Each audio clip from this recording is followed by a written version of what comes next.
Welcome everybody to the Giver Method channel. My name is Jake and I'm glad you're able to join me. Now today we're going to be diving into and talking about how you can thrive when you're in that messy middle growth phase that we all go through. You're trying to make that greater impact. You're trying to, create more value for those around you. Step into who it is that you're meant to be or who you want to become. And as you're growing, there's that messiness in the middle. So let's talk about how you thrive through that. Let's talk about how you can stay focused even when the progress feels like it's slow or it's stalled. And so let me frame this up by just asking you a couple quick questions. Have you ever had that moment where you think okay, I started this journey all fired up. I knew exactly what I wanted, but now I feel stuck. Or maybe it sounds more like, hey, I'm not who I used to be, but I'm not who I want to be either, but feel lost or somewhere in the middle. Or maybe you've caught yourself scrolling or watching everyone else crush it, and while you're just wondering to yourself, why does it feel like I'm stalled or falling behind, even though I'm showing up every day, I'm trying to make the most of this. If any of that hits close to home, if any of that feels like it resonates with you, then you're in the right place, and I want you to know, there's nothing wrong here. You're not failing, you're not falling behind, you're not broken or lazy, or there's none of these things. You're just in the messy middle of everything. And I'm here to tell you that actually where some of the most important growth is going to happen in life is happening when you're in that messy growth phase. And so you don't want to make sure that we focus and thrive on it so we don't miss out on some of the most amazing opportunities that are going to be there for you. So whether you're a parent who's been doing the work but still finds yourself losing your cool and questioning if you're even making a difference, or maybe you're an entrepreneur who made it out of that the startup chaos of starting the business, but now you feel like you're caught in this weird space between early wins and unknown of what's next. Or maybe you're an employee who's leveled up your skills but hasn't quite stepped into the role that you're capable of, and you're the waiting just feels endless. Once again, you're not alone. This is totally normal, and importantly, but actually more importantly, you're not off track in any sort of a way. You're just in a season that nearly everyone has to go through. They just don't talk about it out loud because they're usually heads down grinding through, and we usually only see the polished end result that people have gotten to. And so I want to unpack that with you today. Now, my name is Jake Talbert. Like I said, I'm the founder and the author of this book. It's called The Giver Method. It's available on Amazon. I'll put a link in the description so you can go get it for yourself. It is the best. If you want it on a digital version, it's $2. If you want the actual book, it's $10. It's the best $2 to $10 you could invest in yourself. So I'm gonna put a link in the description where you can go get yourself a copy. I highly recommend you get it because it's designed specifically for people like you, parents, entrepreneurs, people who are working that 9 to 5, grinding away, and they're feeling stuck and frustrated and overwhelmed or burnt out.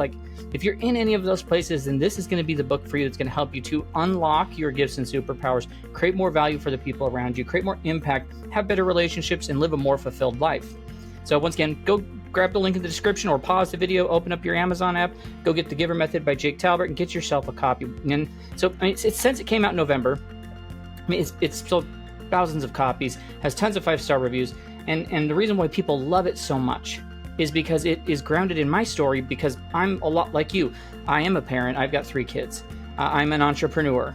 I've worked in that corporate 9 to 5 space. I've been there. So I've walked similar paths to you. So whenever I provide then the other thing that people love, which is all the exercises and action items and the research and all the things that are in there, it's grounded it from my perspective and my story and the path I've walked, which means it aligns with the path that you're walking as well. So I highly recommend you go get yourself a copy. Like I said, link in the description, or pause the video, open your Amazon app, go get yourself the copy now, and then come back and finish watching the video. Now, because it is grounded in my story, I can tell you with this specific thing of feeling that messy middle, I've been there before. I get it. I've been there. Shortly after I started running a business, started doing a business, that early buzz goes away. You have clients, you've got systems in place, but it still feels like you're climbing that mountain with no true summit in sight. And everything, every time I looked around, it seemed like everyone else was just flying past me. People were just seemed progressing so much better. And then here's what finally clicked for me. I was measuring the wrong things. I was chasing, the visible wins versus what I was actually building. Under the surface was, more resilience and better decisions and more clarity and deeper connection to the purpose I had. When I was in that messy middle, that's what that's for, is developing some of these other things. And as soon as I saw it, it started to change things for me. Now, those may not be the exact things for you, but there are things waiting for you to uncover that I want to walk you through today so that I can help you. So I want to walk through these 6 real, these are real principles and strategies and approaches you can do to help you not just survive that messy phase, but to actually use it to go faster and deeper and more aligned than ever before. These aren't some sort of hacks or hype or woo-woo sort of a thing. I'm not just going to tell you hey, push harder or hustle through. You got to do more hours. No, this is about learning how to work with the season that you're in, not against it. We're going to talk about how to reframe your progress, how to stop beating yourself up when results show up, all these things. Because yes, as you develop these things, you're going to develop your gifts. And yes, they're there, they're waiting for you. They're waiting for you to make a greater impact. And so we want to make sure we find them so that you can make that impact in whatever it is you're trying to do. They matter, these types of things, these gifts that you could develop to be superpowers matter so much more than you think. Now, like I said, all of this that we're going to cover today is grounded in the inside of the Giver Method. So once again, go get yourself a copy. I'm going to probably plug the book a few more times. And it's the same framework and concepts that I have helped, parents and entrepreneurs and professionals like you reconnect with your strengths and build a more meaningful life. So if that sounds like something worthwhile to you, then that's why you go grab the book on Amazon. You can also check out thegivermethod.com for other ways we help people. You can also find us on social media, Facebook, TikTok, Instagram, LinkedIn, under The Giver Method. And go find us and follow us so you can keep getting as much value from us as possible. Now, at the same time, if you have some sort of a platform, a podcast, an event, a team, whatever, that a message like this could help or would resonate with them, and I'd love to partner with you and talk about what that could look like. You'll find links below where we can do that. If you need someone in your corner walking alongside you, coaching you along the way, there's a link down in there that talks about our coaching. Like I said, everything's going to be down in the description, the book, the website, the socials, speaking and podcasting, coaching, all of those sorts of things, okay? Now, let's start there. And of course, if you like the video, please hit the like button, leave comments along the way of what stands out to you, and then hit subscribe to the channel. It helps me out, it helps you out. You're gonna get tons of amazing results, and then of course ring the bell so you get notifications so you don't miss out as I put out new content every single week. So let's go from there. Let's just dive right in and with that, give you that insight and that encouragement to stop fighting in the messy middle and start thriving through it. And so let's dive into it. We'll dive in by starting with that first principle. Now, this first principle is all around the idea of you are not lost, you are in the middle, and that's where the growth is going to lie. We started to phrase that up. So this is about phase recognition and normalizing that as a part of it, understanding that it's something we all go through. People don't talk about it. They don't talk about it when you're trying to grow. The middle of the journey will always feel messier than the start, or when you get to the thing that people are posting online about. There's that excitement in the beginning when you finally decide to make the change. I'm going to go do the thing. I'm going to commit to be more intentional in my parenting, or I'm going to launch that new idea in the business, or I'm going to start showing up differently at work. And that I'm finally doing this energy, it's real and it's powerful and it's amazing. And I've got tons of videos that help people to find those if that's what you need. But eventually the rush fades, progress slows, the dopamine dips, right? And what used to feel exciting feels unclear or frustrating or maybe even pointless. I've been there too many times. I've been there as I've launched the book, as I've launched a business, as in parenting, in relationships, in corporate world, whatever. I've been there. When that happens, it's easy to think something's wrong with you. You must be doing it wrong, or that you just you're just not cut out for it, or you're not going to find the growth you need. But here's the truth: this phase, this very slow and frustrating and confusing stretch, is part of every meaningful growth process, and it's where you grow so much. There's actually tons of data out there that supports this. That in the beginning, your brain forms new pathways, and that's why those early wins show up so quickly. But over time, your brain needs space to solidify those changes, and that takes longer to do. It's like a consolidation phase that you're going to go through. It doesn't feel exciting because most of the progress is happening underneath the surface. It's it's internal, it's invisible to what you're seeing, and because you can't see it, you start questioning whether or not it's even happening. But it is, I promise you, you're not stuck. You're actually strengthening yourself. In fact, this stage is so common that psychologists call it this plateau effect. I'm sure you've heard people talk about hitting their plateau. Business folks, they'll call it the valley of disillusion or whatever. Learning experts, they call it there's that the intermediate slump. You're no longer the beginner, you're not an expert. That. We're just gonna call it the messy middle because I don't want to get into any of the who calls it what.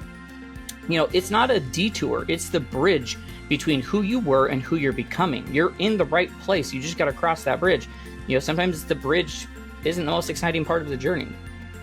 So here's what I want you to put this into practice. Especially like when doubt creeps back in, like just say whatever the thing is out loud. Like say this out loud. Like I'm in the messy middle. Like I'm in the progress point, and I'm exactly where I'm supposed to be. Like just call it out when it hits, because naming it takes away its power, and it reminds your brain that like, hey, it's not failure. We're not stuck. We're not whatever. Like it's part of the plan. And if it helps, you can like create some sort of a simple chart that you can do, like a visual where you write down like, natural stages of growth. Like this is where everyone goes through, where stage 1 is like the start, where there's excitement and fast progress. There's the middle, which feels slow and invisible. And then there's the shift, which is where clarity and confidence and momentum comes in. And then post it somewhere where you'll see it, because when you're deep in the middle, it's easy to forget that you're on your way to something real, that clarity and momentum's it's just on the other side of this bridge. So reminding yourself of like this map helps you keep like walking when you secretly feel like things are dulling for you. Another reframe that I use that I know you could look at is like, instead of saying like I'm stuck, like, hey, think of it like this way: I'm just redoing my program and my brain's rewiring. I'm building more depth. Like this is a part of what's going to help me be stronger in whatever it is I'm trying to do. Because it's true, like this is where the roots grow. The reason this matters so much is because you don't know that you're in the messy middle. Like if you don't know that messy middle is a normal part of the growth, you interpret it as frustration or failure or that you need to pivot or adjust. And that's where most people give up. But when you expect the messiness, when you recognize like it's a badge of actual transformation, like you feel like you free yourself from the pressure to be like further along than you are, or start showing up like whatever, like you're gonna start showing up with more patience instead of a panic. That's when things shift. Like so if you're in that middle space right now where nothing feels fast enough, everything feels a little blurry, like cool, you're not behind or off or whatever, like, and you're not alone, you're just in the middle, and that's exactly where some of the most important growth is going to happen. Now our second principle is about like you spot the growth that doesn't show up like on a scoreboard. How you create data around this, so, like creating systems to like track internal development and build really unshakable trust. Because if we talk about something that messes with like, I don't know, almost everyone that's in the middle of this thing, like I've seen it time and time again, like you're working on, like you could be grinding away, working your tail off, showing up differently, making better choices, and still nothing feels like it's changing. Been there. I've been there totally, so I understand. Like, and it's not because you're not experiencing real growth. It's not that you're not going through it. It's like it's invisible. It's not flashy. It's not loud. It's not Instagram worthy, but it's everything. It's so important. It's when you stay calm in the situations that used to knock you sideways. It's when you choose rest instead of forcing yourself to push through, and call it discipline. It's when you keep showing up even when no one else is clapping and nothing is really certain on the other side. Like you're building this is quiet confidence building, right? And if you don't see it, like you'll start believing it's not happening. So here's the move. Like here's what you want to do. You want to start to track things that wouldn't normally show up on a scoreboard. Okay, the wins that you don't get applause for, the growth like no one ever notices, the strengths that quietly build are building every time that you face something hard and you don't back down. And so here's what I want you to do. Like when it doesn't feel like so it doesn't feel like more work that you have to do, is just once a week, take 5 minutes and jot down 3 kinds of wins that you've had. Think about like internal wins, things like I handled a hard conversation better, or set boundaries, something I used to avoid, or I didn't spiral after getting that feedback. Okay. Then think about resilience moments where, you kept going despite being tired or uncertain or discouraged.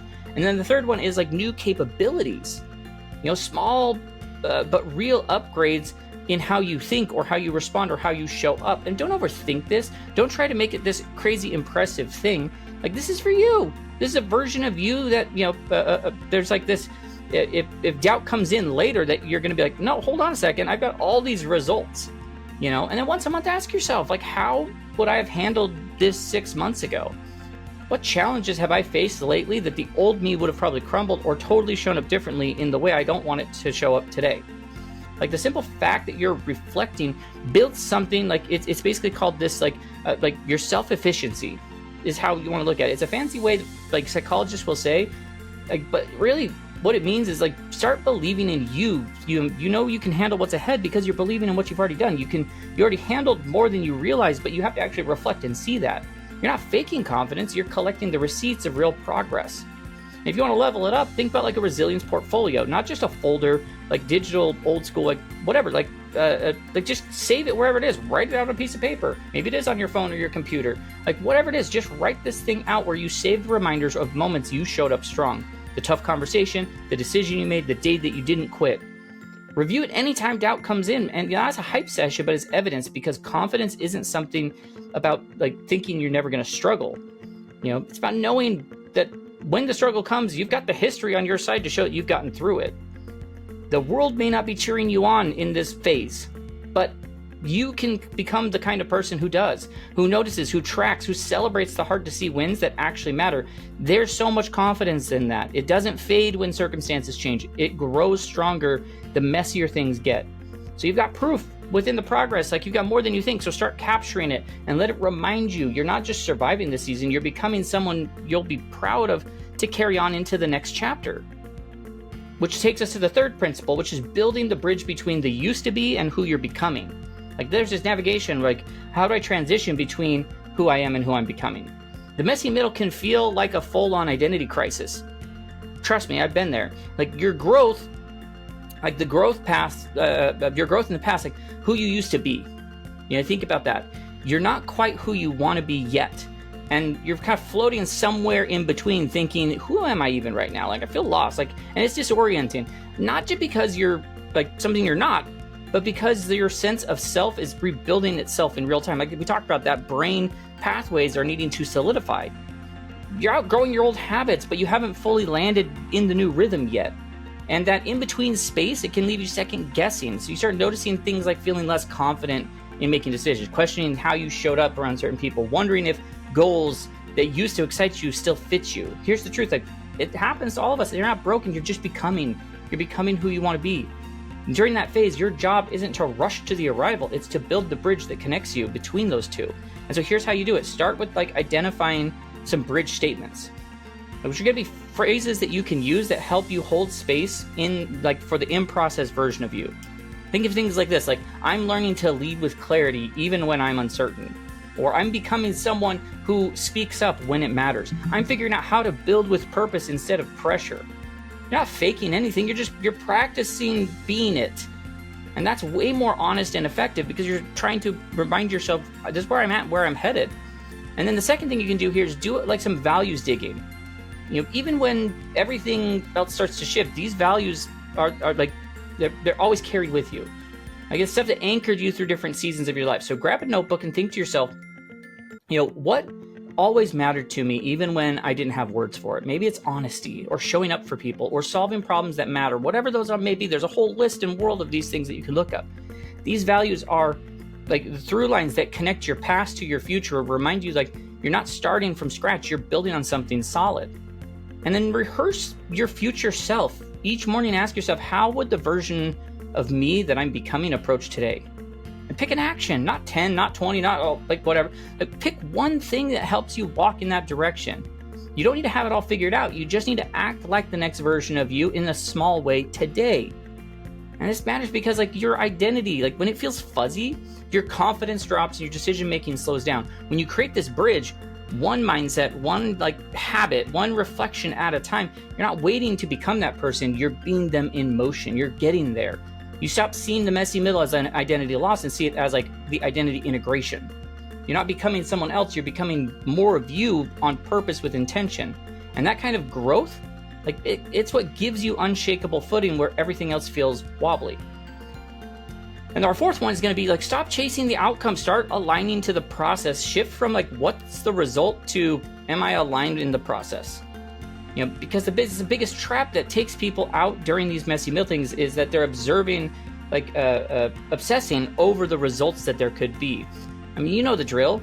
You start strong, you put in the effort, but when things don't move as fast as you hope, like you're wondering, what's the point? Why isn't this working? Or maybe you've been down the road of like success. So I help run an agency that works with businesses that, does 7 figures since the first year it started. Like tons of success.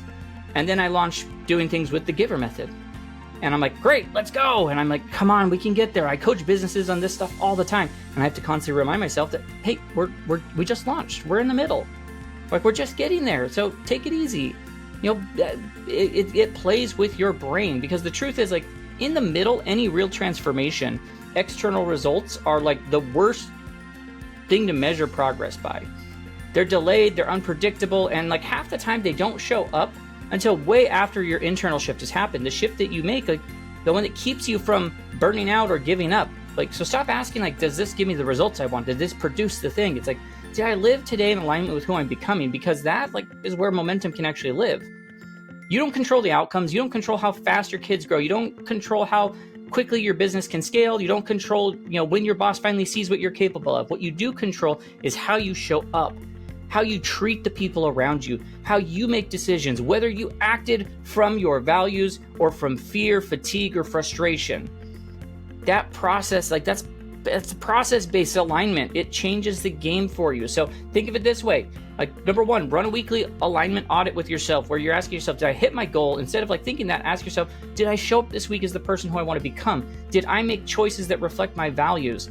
I want to measure integrity, not the output. And when you do that, you'll see patterns that actually build so much confidence. Do a daily check-in with yourself each morning before any sort of chaos hits. Ask yourself, like, how can I live today in alignment with who I'm becoming? And don't make it complicated. You choose like patience. Maybe it's saying no when you usually say yes to something. Maybe it's finishing a task you've been putting off. Whatever. Start small.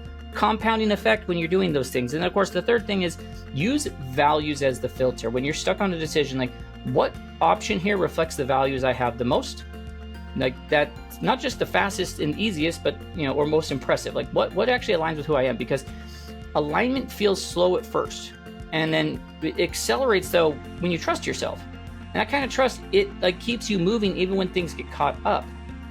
When your motivation is tied to outcomes, those outcomes are delayed. Like, gosh, you start questioning everything, your effort, your path, your identity. But when motivation is tied to the alignment, to like the person you're becoming, you stay grounded, you stay way more steady, and eventually the results show up because you stayed consistent. Consistency is what matters, just getting out there and acting. So if you're in the between phase, like, you're not a beginner, but you're not a master either. Like, hear this, like, you're not behind, you're not doing it wrong. Like, you're in the work that actually changes you. And when you start aligning to your process, like, man, that can reflect your gifts so much more, your values, your character. You stop chasing progress and you start just becoming who it is that you're meant to be. Now, our fifth one, gosh, patience is your secret weapon, not a weakness. Like, reframe the slow progress as a competitive edge rather than like failing. Something that you may not realize, like, you're already doing, and it matters more than you think. Like, patience, like that slow, frustrating, when is it my turn kind of patience, right? It's frustrating, I know, but it's so important. Most people think that patience is like, a passive thing. Like, you're just sitting around waiting, like stuck in limbo. But the kind of patience that we're talking about is like active, it's strategic, it's gritty. And honestly, it's a superpower, especially when you're in the middle. Because here's what I mean. When you're not new anymore, but you're not where you want to be, that weird in-between phase, like, progress feels like it's dragging and clarity is foggy. People either speed up to panic or give up altogether. And so this is where you can stay steady. When you can keep showing up without needing the instant win, like, that's where your edge is. Because guess what? Most people never make it past like that phase. That's when they try to find the shortcut or the hack or the shiny payoff. But growth, the kind that lasts, happens deep under the surface at this point. And so here's what you want to do. Start turning patience into your advantage. Keep your patient payoffs list. Like, seriously document the moments where going slow actually helped you. Did you hold off on making a rush decision, that ended up making a better one? Did you stick with something longer than you wanted to, and you see it finally start to shift for you? Whatever it is, write that stuff down, because it builds the case for staying in the work. Number two, like, celebrate delayed wins. Every time you resist the urge to rush, take a second and acknowledge it. Maybe you're stuck with a process instead of like forcing the results. Like, gosh, I stuck with it. Maybe you keep showing up even though you feel like nothing's really happening. Like, these are massive wins that most people just bail before they get to that point. And then the third thing is, like, learn from long game players. Think of someone you admire, someone who built something meaningful, like made a difference or created real change. Chances are they didn't do it all in a weekend. They stayed the course, they played the long game. They just study that. Their story reminds you that you're not behind, you're building something real. You can do exactly what they had done, because like, the world's obsessed with speed, with the overnight success, and the 30-day transformations. But the truth is, like, that stuff doesn't happen. Like, they're not real. The stuff that really matters, the kind that changes families or builds businesses or shapes your career, it takes time. And that means people, like the people who can be patient, who can keep showing up without needing the full payoff yet, those people, they win. Not because they're the fastest, but because they're still standing when everyone else gave up. Yes, if you're in the thick of it right now, moving maybe slower than you'd like, wondering if anything's working, like this reminder, like you're not behind. This is just part of where you're at. You're growing deeper in where you're at. Like just keep going, because that breakthrough's coming and sooner than you realize. And that leads us to the final principle I want to cover today, which is uncovering the gifts you didn't know you had until now, and then how you develop them and accelerate them, because you can use this messy middle to discover and refine your natural superpowers. This gets overlooked so much when you're stuck in the middle of this growth. Like you becoming more gifted than you realize. Like seriously, the messy middle is like a training ground for real strengths that you maybe didn't realize you had. Not the flashy ones that get applause, but the kind that actually sustain impact. When everything feels slow, uncertain, heavy, like surface level motivation doesn't cut it anymore, and that's when this deeper stuff starts to rise. You stop chasing what sounds impressive and you start discovering what actually matters to you.